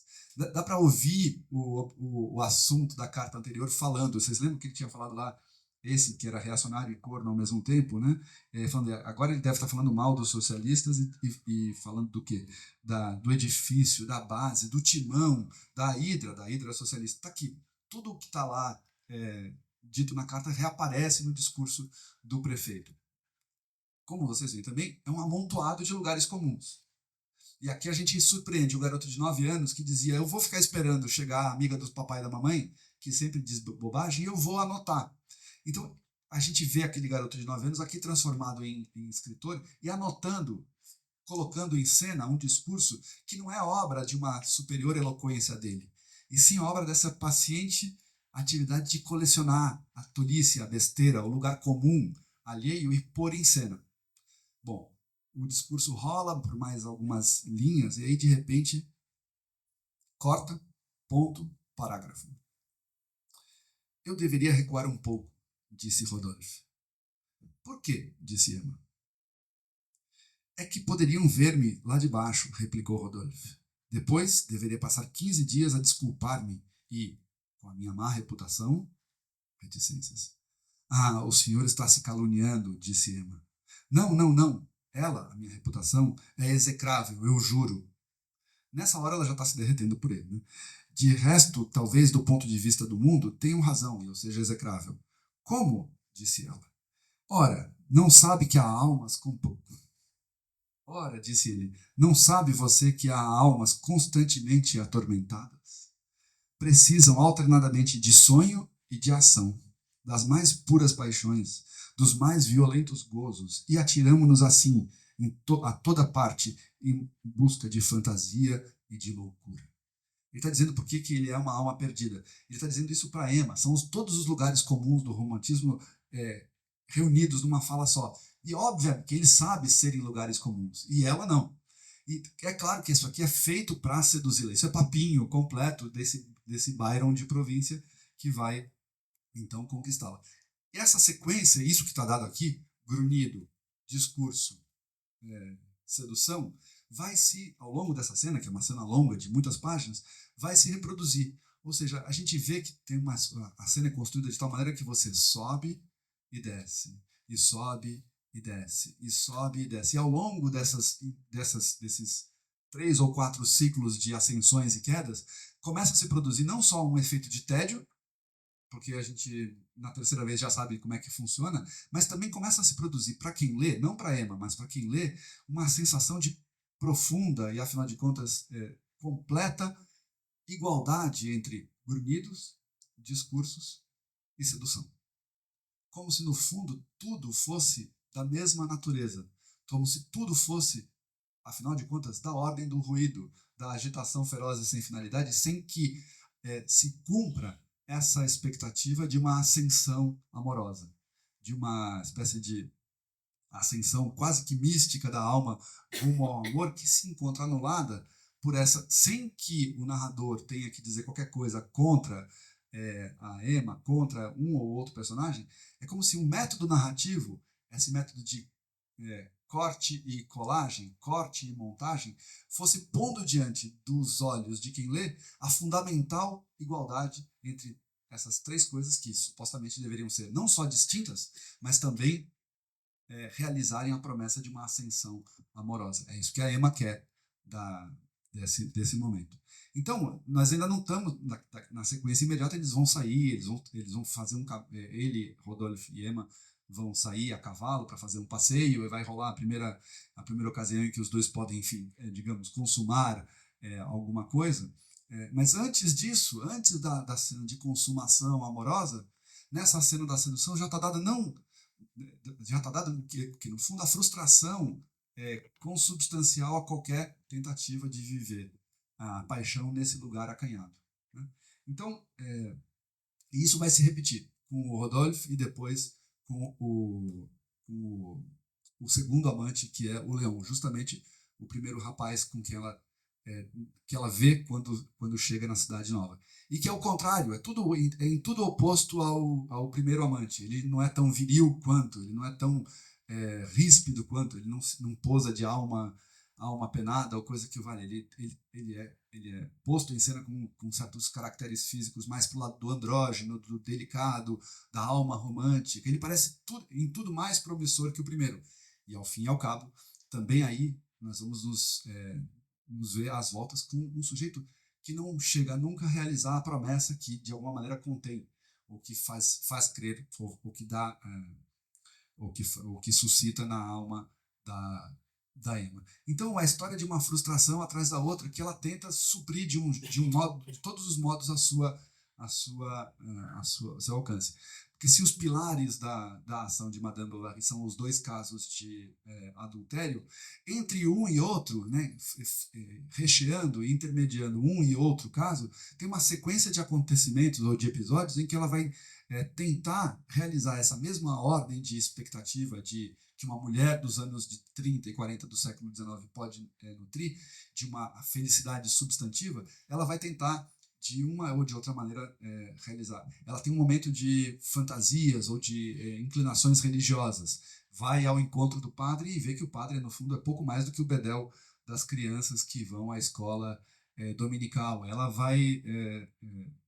embarca numa fantasia de maternidade e ela tem uma filha, a Berthe, que tem o hábito, aos olhos dela, Emma, absolutamente intolerável de chorar, né? E que vai ser protagonista de uma das cenas mais violentas em que ela rejeita, né, um gesto muito brusco, a própria existência da filha. Ela vai, num outro momento absolutamente terrível, ela vai tentar reinvestir, reacender a chama do casamento.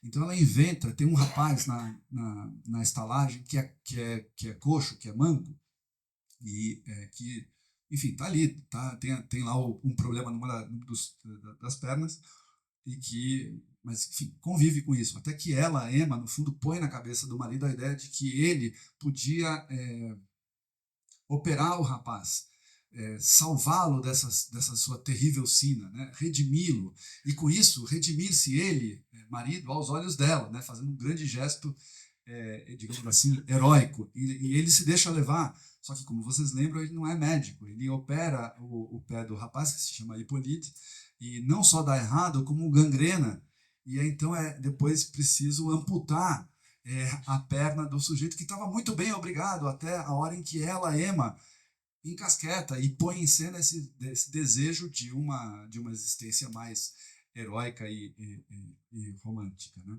Então, e ainda uma outra coisa absolutamente lateral e central ao mesmo tempo. Ela passa o tempo todo, não sei se vocês se deram conta, mas ela passa o tempo todo redecorando a casa. Ela redecora a casa, a cada nova fantasia em que ela investe, ela também redecora a casa, ela muda o guarda-roupa, ela compra objetos novos, ela assina revistas ou livros, coisas, mas enfim, num sentido muito importante, porque o que tem importância para o rumo do romance e também dos rumos da cultura no Ocidente, porque é a primeira heroína de romance para quem o consumo entra em cena como sucedâneo da aventura, né? Isso está no coração da cultura contemporânea, mas o Flaubert meio que saca como o consumo, e o consumo conspícuo, e o consumo contumaz, no fundo, entra no lugar onde a aventura deixou de estar, onde a possibilidade de aventuras substantivas, ou de gestos substantivos, ou de atos substantivos, deixou de ser possível, né? Então é uma aventura, é um romance, é o primeiro grande romance do consumo em chave moderna. Coisa que, obviamente, com o consumo traz também a dívida, né? Então, numa certa altura, vocês lembram de Madame Bovary, ela se casou com o Charles, ela teve o caso com o Rodolphe, ela teve o caso com o Léon, enfim, tudo sempre dá errado, e nós, leitores, sabemos que tudo, desde sempre, terá que dar errado nesse lugar em que os dois termos da equação simplesmente não conversam um com o outro. De um lado a Emma, de outro o mundo burguês morno, para dizer pouco, em que ela vive. Então, numa certa altura, ela já viveu uma sequência apreciável de frustrações. E nessa hora, o Flaubert tem uma ideia, de novo, uma intuição narrativa genial. Em vez de colocar em cena, como no folhetim romântico, a heroína que se arrepende, ele põe em cena uma heroína que, diante de mais uma nova frustração, está pronta para o próximo lance de dados, para a próxima giro da roleta. E que, entretanto, não pode. Por quê? Porque num momento crucial, lá no finalzinho da parte 3, ela já não tem crédito. Ela já não tem dinheiro. O fim do romance é dado não pela falta de ímpeto, ou pelo arrependimento, ou pela percepção da parte da protagonista de uma impossibilidade, de um limite, de uma barreira. E sim porque o mundo vem impor a ela um limite na sua forma mais crassa, na sua forma mais patente, a falta de dinheiro e a falta de crédito, na figura do agiota que vem cobrar a dívida, digamos assim. Então, a uma certa altura, já bem para o final de Madame Bovary, a gente está às voltas com, de um lado, essa heroína que sempre tenta e com esse mundo que sempre recusa, né, que sempre deixa de cumprir a promessa. Bom, se tivesse ficado aí, nós teríamos talvez um bom romance, mas talvez não propriamente um romance tão magistral e tão decisivo para tantos escritores e escritoras como veio a ser Madame Bovary.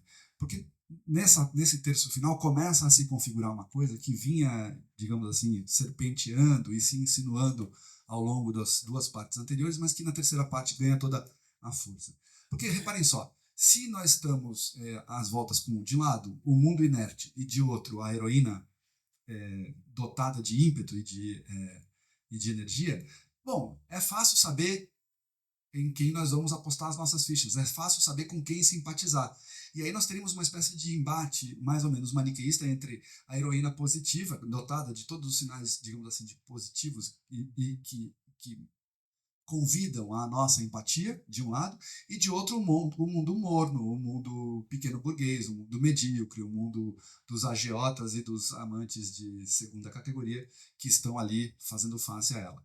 Então, seria uma espécie de embate maniqueísta, uma espécie de embate de cartas marcadas em que nós sabemos, desde o início, de quem nós devemos gostar e quem nós devemos desprezar.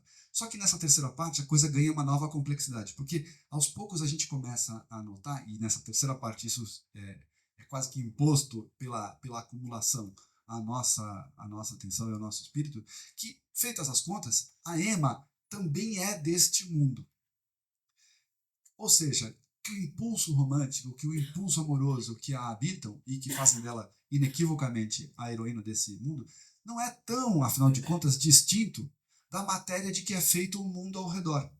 A gente começa a ver nos ímpetos amorosos e românticos da Emma, por obra da sua acumulação, da sua repetição, que também eles são da ordem do quê? Dos costumes de província. Que também, nessa altura em que nós surpreendemos a Emma e os seus contemporâneos, o romantismo, o ímpeto, a energia, o individualismo, também já se cristalizaram, também já perderam temperatura, também já perderam a chama original para serem simplesmente objetos de decoração sem maior significado e sem maior ímpeto desse mundo do qual supostamente eles queriam se destacar. Numa certa altura, o narrador se permite um dos poucos comentários diretos sobre a Emma e diz que ela, afinal de contas, tem a alma tão calosa, tão dura e tão indiferente quanto as mãos dos camponeses que ela tanto desprezava. No fundo, a gente começa a adivinhar que a Emma é feita da mesma matéria fria, morna, caída, desse mundo que é que perfaz esse mundo ao redor dela. Ela é consubstancial a esse mundo.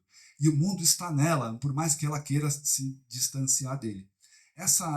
Esse momento em que a Emma, que durante 200 páginas foi o nosso guia para que alguma coisa acontecesse, o centro das nossas atenções e o lugar onde alguma coisa acontecia nesse universo parado dos costumes de província. A hora, então, que a gente começa a notar que ela faz parte desse mesmo universo, essa hora é a hora em que o romance ganha a força que o leva para além de qualquer moralismo ou de maniqueísmo fácil. Né? E, para terminar, eu vou sugerir que isso acontece no coração mesmo de qualquer romance, que é a linguagem. Né? Todo romance enfim, é uma sequência de ações, de histórias, é uma sequência de episódios, é uma sequência imaginária de episódios, mas todo romance é feito eminentemente de palavras, de linguagem. Né? E uma das coisas centrais em Madame Bovary é uma espécie de processo que o Flaubert vai mover as palavras do romance. Portanto, em última instância, as palavras deste romance que nós estamos lendo. Porque a Emma é uma criatura de saída muito verbal. Né? O que a lança ao mundo, lembrem, é a leitura. Né? Quando o romance saiu em 1856 para 1857, um crítico com algum toque de misoginia, mas também com algum toque de percepção da história do romance como gênero, disse: esta heroína é uma espécie de Dom Quixote de saias. Né? E, de fato, ele está recuperando. O Flaubert tem adoração por Cervantes, ele está um pouco recuperando a situação que dá início ao Quixote cervantino, né? Colocando em cena uma heroína que, na província, como em La Mancha, só que agora na Normandia, lê romances. Então, ela é uma criatura muito verbal. O desejo e as fantasias da Emma são muito precocemente feitos de palavras. Né? Então, ela sonha com ir para Paris porque ela leu isso nos romances. Ela redecora a casa assim, ó, assado, porque ela leu isso numa revista de senhoras e assim por diante. Ela cai nos braços do Rodolphe, sobretudo pela capacidade que ele tem de manipular os lugares comuns da literatura romântica. Né? Então, a gente descobrir, numa certa altura lá do terço final do romance, de que também as palavras da Emma, também as palavras com as quais ela tenta formular os seus desejos, o seu destino, são da ordem de um lugar comum que se alastrou por todo o mundo, é uma hora em que, de alguma maneira, o Flaubert está falando, mesmo isso, a linguagem, por meio do qual nós tentamos tomar distância do mundo e compreender o mundo, mesmo isso é desde sempre do mundo, pertence ao mundo. O mundo não solta a garra também desse universo por meio do qual nós tentávamos nos subtrair a ele. Tudo, portanto, que a Emma diz começa a se configurar para nós, inescapavelmente, sobretudo a partir da parte 3, nessa parte 3, como da ordem do lugar comum. Ou seja, a impossibilidade não está simplesmente no mundo, a impossibilidade da aventura está dada e está implantada diante dos nossos olhos desde sempre na própria Emma, pelo fato de que a única linguagem que ela tem à sua disposição para formular quem ela quer ser no mundo já é ela mesma feita de lugar comum. Isso tudo chega, a meu ver, no paroxismo, no momento mais paroxístico do romance. Vocês lembram? Ela ingere veneno de rato, ela começa a ter dores terríveis e ela desmaia, entra num longo coma, diríamos hoje, né, que vai então nos levar à cena terrível da agonia e da morte da Emma, lá no capítulo 8 da parte 3, justamente, bem no finalzinho do romance. Bom, para deixar claro a diferença entre uma cena e outra, eu lembrei de uma outra mulher que se envenena,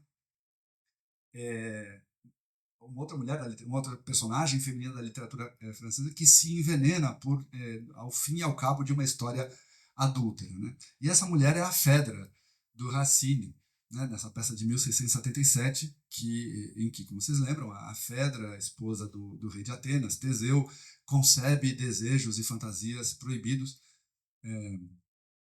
pelo seu enteado, né, o Hipólito. Ele não é propriamente tecnicamente falando, não é um caso de incesto, porque ele não é filho dela, mas enfim, estamos num terreno ali limítrofe com não apenas o adultério, mas também com o incesto. Né? E ela, numa certa altura, não vou tentar resumir a intriga bastante cheia de ramos e tudo mais, mas no finalzinho, é a penúltima fala de toda a peça, né? No finalzinho do ato quinto, na página 82.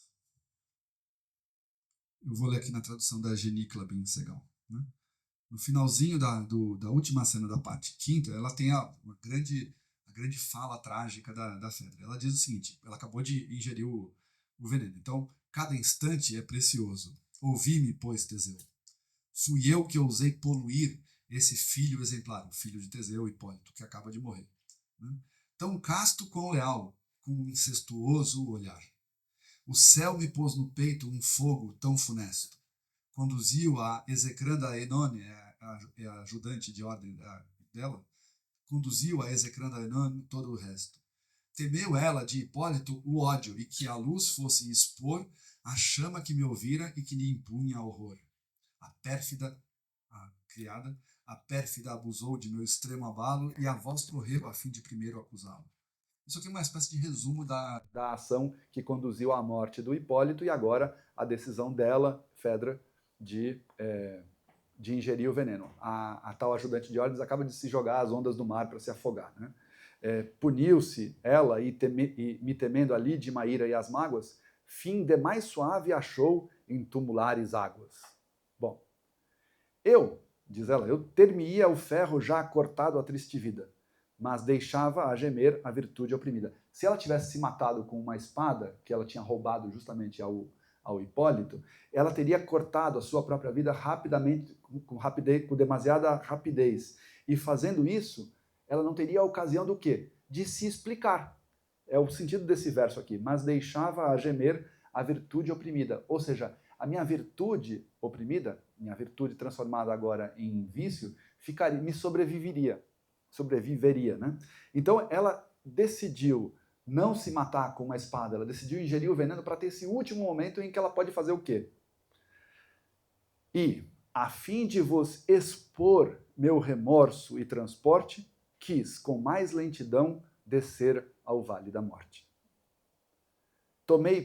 Pus a correr em minhas veias plenas um fluido, o veneno, que Medeia outrora trouxe a Atenas. Até meu coração já o veneno avança, e nesse coração seu mortal frio lança. Já só vejo, através de uma neblina densa, o esposo como o céu, que ultrajo com minha presença. E a morte, ao meu olhar roubando a claridade, ao dia que polui, rende a serenidade. Então é tremendo, em francês é mais bonito ainda, é um alexandrino super solene e nobre, e tudo aqui funciona na chave de contrastes, né? A luz e a escuridão, o dia e a noite, o vício e a virtude. Então, nesse momento em que eu tomei o veneno, uma névoa começa a já me turvar a visão, mas apesar dessa névoa, apesar da confusão que precede este momento, eu quero, neste último momento, separar, dizer o que é e o que não é. O verbo central é expor. Eu quero tornar visível para ti, Teseu, e portanto para todos os espectadores do teatro, quem é, o que é e o que não é, quem eu sou e quem eu não sou. Então é uma morte trágica, porque não simplesmente porque ela é trágica no sentido trivial, mas também porque ela é uma espécie de chave de abóbada da peça inteira, em que, num último discurso tremendo, e vale lembrar, absolutamente inverossímil, né? Imagine alguém que acabou de tomar veneno e ainda assim consegue falar em alexandrinos assim, absolutamente brilhantes. Né? Eu nem... Enfim, deixa para lá. Mas a questão toda, então, é mostrar, por meio da morte, por meio desse discurso último, derradeiro, que acompanha a morte, de que é feito, a têmpera de que é feita a heroína trágica. E, nesse sentido, atribuir sentido à vida. Separar um do outro, uma coisa de outra. Então, esse gesto de eloquência derradeira é absolutamente necessário a que a tragédia seja tragédia no sentido grego e depois classicista do termo. Vamos lá. A morte da Ema, né? Ela acabou de tomar veneno de rato, não foi exatamente um fluido mágico que a Medeia trouxe para Atenas. Ela está no campo, ela se envenena com uma coisa que é fácil de encontrar numa região rural como é a dela. Né? Ela está lá completamente caída,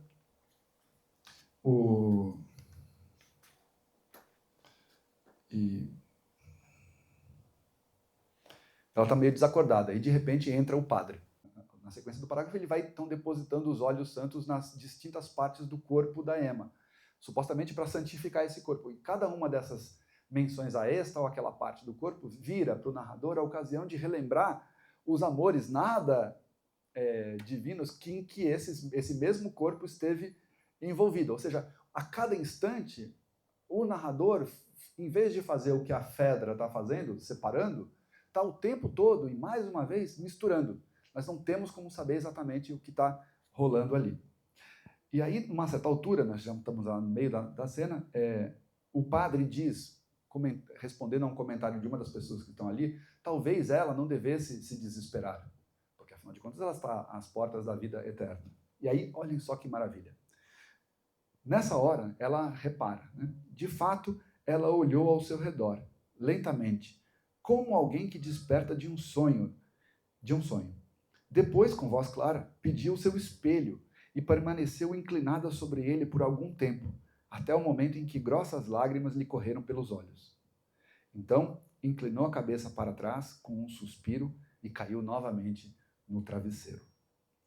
É para ser uma cena de confiança na vida eterna que vem chegando. E nessa hora ela pede um espelho para olhar a si mesma, num último gesto, afinal de contas, de contemplação narcísica, né? De amor narcísico, que aí esse sim suscita as suas lágrimas. Então, ela está se arrependendo ou ela está, na última ocasião em que lhe é dado, reiterando quem ela é? Nós não temos como saber.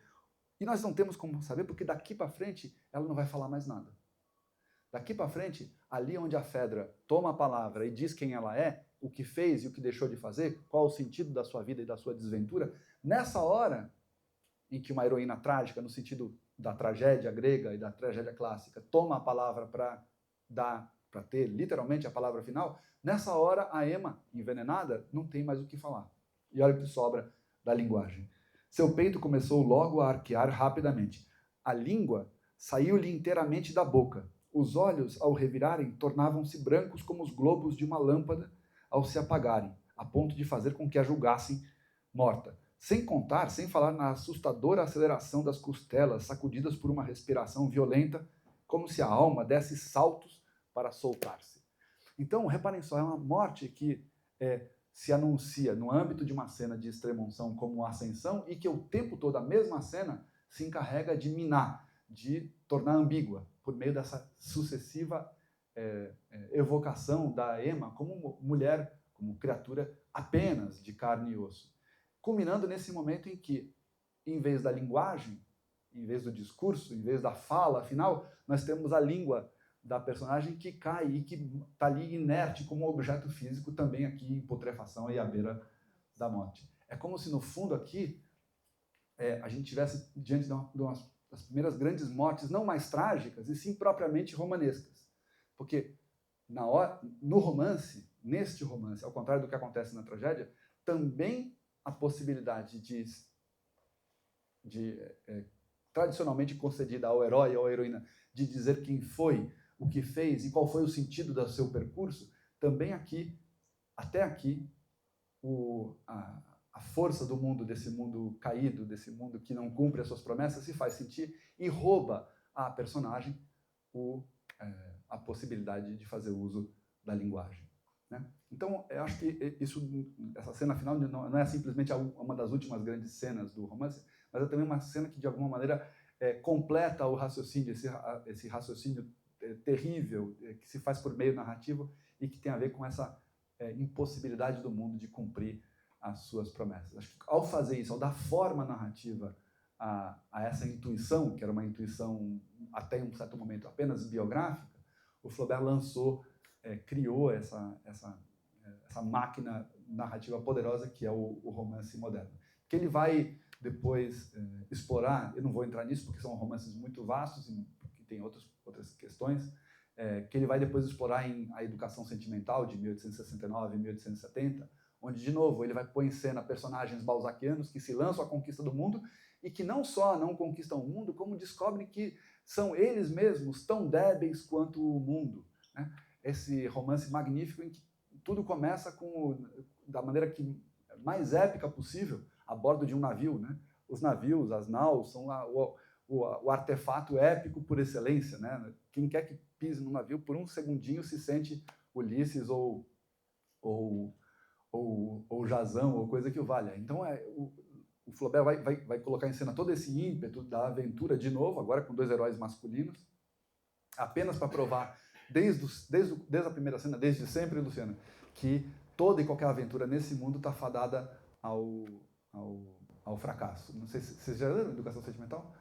É uma coisa absolutamente maravilhosa. Na primeira cena, ele se apaixona por uma mulher, que ele é uma mulher casada, que ele rapidamente identifica não só a mãe, como a Virgem Maria, e diante de quem ele tem o seu olhar capturado por ela, e diz Mas na primeira cena ele sentia um tremor como diante de alguma coisa proibida, ou seja, de um ímpeto amoroso que de saída já corta as seus próprios pés. Um romance, portanto, da impossibilidade de ação, que coroado na ocasião em que foi publicado com um fragoroso fracasso.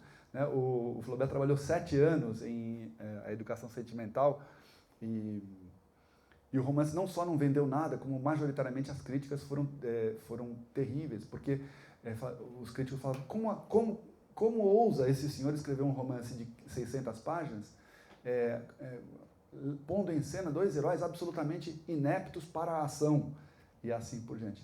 E é nisso, de alguma maneira, nessa crítica, de alguma maneira, se a gente trocar o sinal da crítica, está dado uma espécie de intuição profunda do que é o romance moderno, esse gênero narrativo que vai, de alguma maneira, tentar narrar a impossibilidade de ação. Então, acho os romancistas aqui da sala que me digam, mas acho que ainda não nos libertamos desse território de temas, de procedimentos e de suspeitas que governam um romance como Madame Bovary, como a educação sentimental, talvez em ainda maior medida Bovary e Pécuchet, e dos quais eu acho ou temo, que tão cedo não nos livraremos. Então, era isso que eu tinha para sugerir a vocês hoje. Obrigado.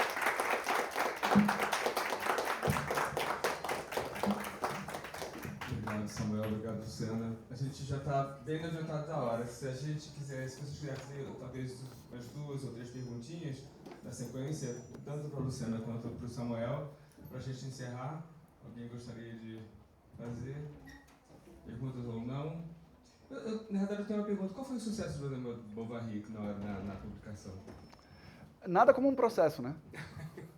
Nada como um processo. O romance foi processado por pornografia e blasfêmia. Não há livro que não venda com essa propaganda, né? Então, não, fez a fama do Flaubert. E a sequência da vida inteira dele foi um fracasso atrás do outro, em termos de público e de... Né, Salammbô, em 1862, depois a educação sentimental, tudo é fracasso.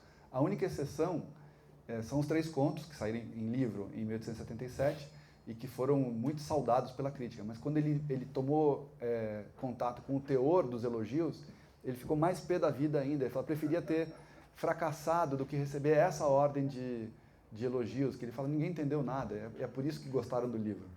Enfim, mas também uma outra coisa que acompanha o romance moderno, né? O fracasso.